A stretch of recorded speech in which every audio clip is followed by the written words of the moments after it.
जनगण अधिनायक जय हे भारत भाग्य विधाता.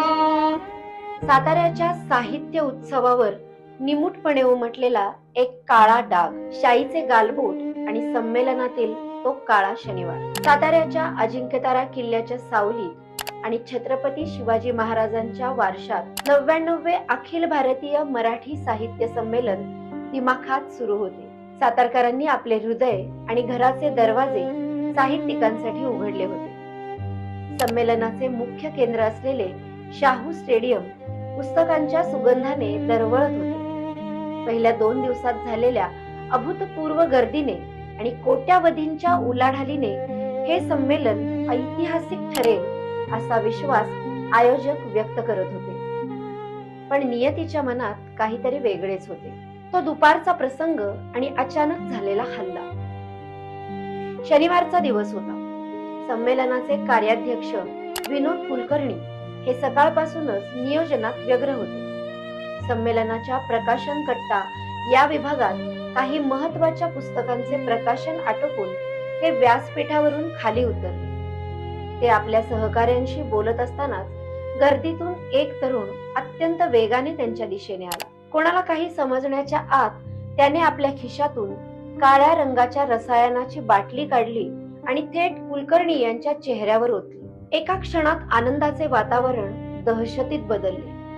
कुलकर्णी यांचे डोळे आणि चेहरा काळ्या रंगाने माखला होता. हे काय करताय असा आरडाओरडा सुरू झाला, पण तो तरुण डगमगला नाही. त्याने घोषणाबाजी सुरू ठेवली. संदीप जाधव नावाच्या या हल्लेखोराने केवळ हल्लाच केला नाही, तर पोलिसांना पकडण्यापासून रोखण्यासाठी एक वेगळीच चाल खेळली. त्याने तिथेच उभे राहून जोरात राष्ट्रगीत म्हणायला सुरुवात केली. राष्ट्रगीत सुरू झाल्यामुळे पोलीस आणि सुरक्षा रक्षक काही सेकंद स्तब्ध झाले, कारण त्या पवित्र क्षणी हालचाल करणे कोणालाही प्रशस्त वाटले नाही. या संधीचा फायदा घेत त्याने आपली भूमिका मांडण्याचा प्रयत्न केला. मात्र राष्ट्रगीत संपताच पोलिसांनी त्याला झडप घालून ताब्यात घेतले. सातारकरांच्या मनात उमटलेली दुःखाची लाट. हा हल्ला केवळ एका व्यक्तीवर नव्हता, तर तो साताऱ्याच्या आदरातिथ्यावर झालेला हल्ला होता, अशी भावना सातारकरांमध्ये निर्माण झाली. आम्ही इतके कष्ट घेऊन हे संमेलन सजवले, पण एका व्यक्तीच्या कृत्यामुळे संपूर्ण जिल्ह्याची बदनामी झाली, अशी खंत साध्या पानवाल्यांपासून ते मोठ्या मोठ्या उद्योजकांपर्यंत प्रत्येक सातारकर व्यक्त करत होता. संमेलनात झालेली कोट्यावधींची उलाढाल आणि साहित्याचा जागर एका बाजूला राहिला आणि शाई फेकची बातमी संपूर्ण महाराष्ट्रात वाऱ्यासारखी पसरली. वैचारिक मतभेदाचा कडवट शेवट. विनोद कुलकर्णी यांनी संमेलनाच्या नियोजनात राजकीय हस्तक्षेप नसावा अशी भूमिका वेळोवेळी घेतली होती. याच भूमिकेतून हा राग काढण्यात आल्याची चर्चा संमेलनाच्या आवारात रंगली होती.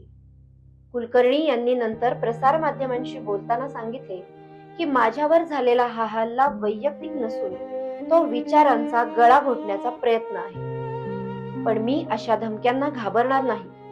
संमेलनाच्या शेवटच्या दिवशी साहित्याची चर्चा झाली खरी, पण प्रत्येक साहित्यानुराग्याच्या मनात एकच सल टोचत होती.